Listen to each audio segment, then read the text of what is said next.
Bukas na. Ilang araw na lang ang ating paghihintay at isang napakahalagang pagbabago ang magaganap sa mga benepisyo ng ating mga senior citizens.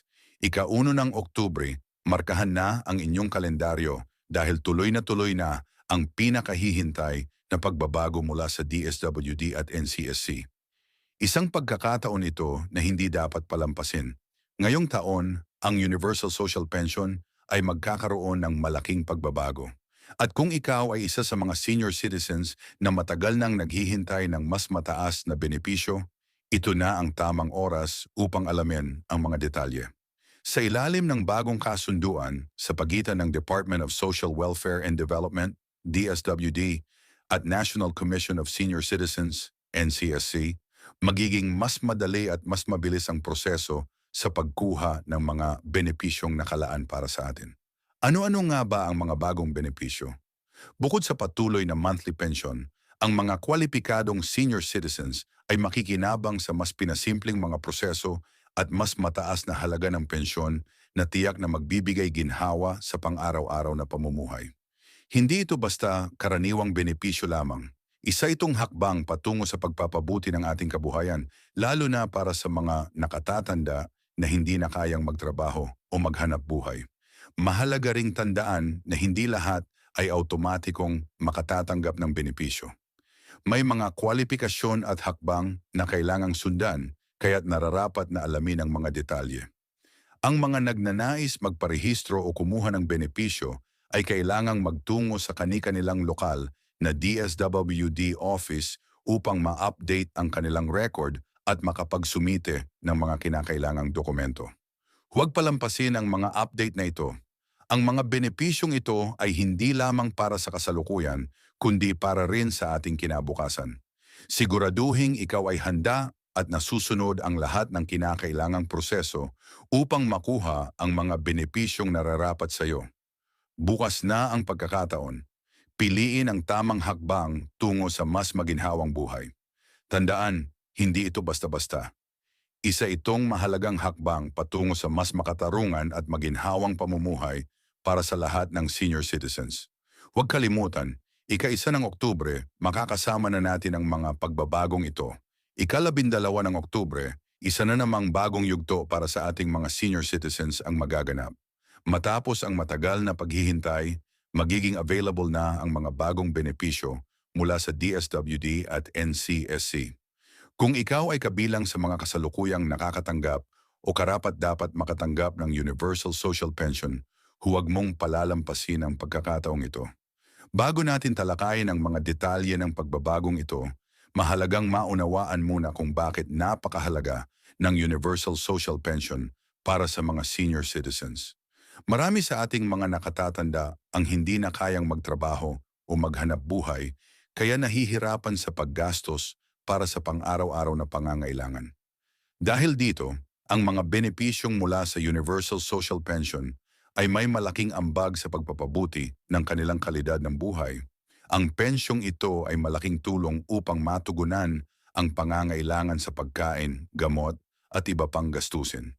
Kaya napakahalaga ng mga pagbabagong hatid ng bagong kasunduan ng DSWD at NCSC.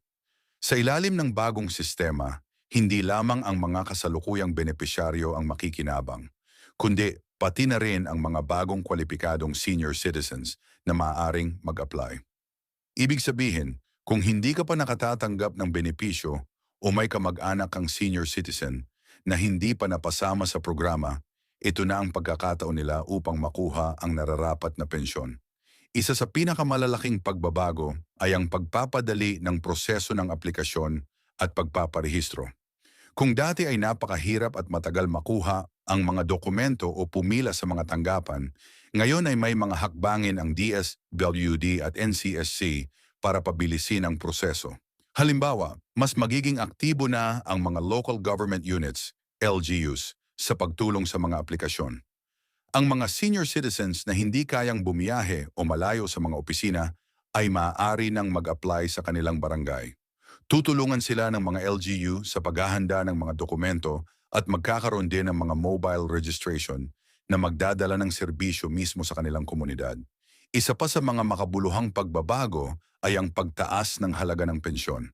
Ang mga benepisyaryo ay hindi lang makakatanggap ng mas mabilis na serbisyo, kundi tataas din ang halaga ng kanilang pensyon.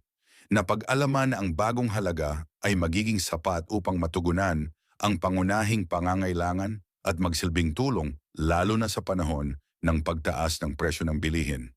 Ang pagtaas ng halaga ng pensyon ay isa ring hakbang tungo sa pagpapabuti ng sistema para sa mga senior citizens. Subalit, hindi lahat ng nakatatanda ay automatikong makakatanggap ng benepisyo. Kailangang sundin ang ilang kwalifikasyon. Una, kailangang magpakita ng patunay ng edad. Alinsunod sa batas, ang mga senior citizens ay dapat 60 taong gulang pataas upang maging kwalipikado. Kaya't kung hindi pa kayo nakatanggap, tiyaking kumpleto at updated ang inyong mga dokumento at nakarehistro sa tamang ahensya. Isa pa, kinakailangang magpakita ng patunay ng paninirahan.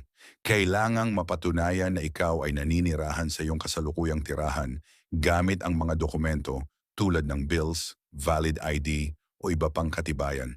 Siguraduhin kumpleto ang iyong mga dokumento bago magtungo sa opisina. Maaring kailanganin din ang karagdagang dokumento gaya ng medical records o pahayag mula sa pamilya bilang patunay na hindi ka na kayang magtrabaho o magsustento sa sarili. Ang pinakamahalagang aspeto ay ang pag-alam kung paano makukuha ang mga benepisyo. Sa tulong ng community-based services ng DSWD at NCSC, magiging mas madali ang pag-access sa pensyon sa buong bansa. Halimbawa, sa mga malalayong lugar, magkakaroon ng satellite offices upang mas mapalapit ang serbisyo sa mga senior citizens. Magkakaroon din ng mga seminar at orientation mula sa mga LGU upang maipaliwanag ang tamang impormasyon tungkol sa mga benepisyo at proseso ng aplikasyon. Napakahalaga rin ng papel ng mga pamilya sa prosesong ito. Sila ang unang tutulong sa mga senior citizens sa pag-aasikaso ng mga dokumento at aplikasyon. Kung ikaw ay anak o kamag-anak ng isang senior citizen, tiyakin na alam mo ang mga hakbang upang matulungan silang makuha ang kanilang mga benepisyo. Bukas na at tiyak na magiging makabuluhan ang pagbabagong ito. Para sa mga senior citizens na matagal nang naghihintay, hindi na kailangang mag-alala tungkol sa komplikadong proseso o matagal na paghihintay.